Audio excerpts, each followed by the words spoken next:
la cârciuma din cartier, unde se cântă și se bea. Vreau astă seară să petrec cu amintiri în viața mea.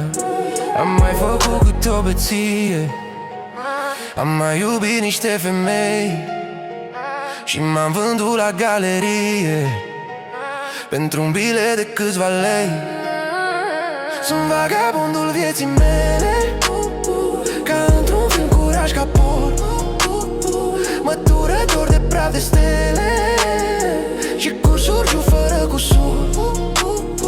Iar când ador spre dimineață, îmi reproșez de la început că n-am luat totul de la viață și nu i-am dat cât aș fi vrut. Am fost și prins și cercetor, un trădător, un om cinstit, numai cu viața de actor. Eu niciodată n-am glumit, am mai și râs de o nerozie. Am fost bogat, am fost falit și în toată lumii nebunii. Eu publicul mi l-am iubit.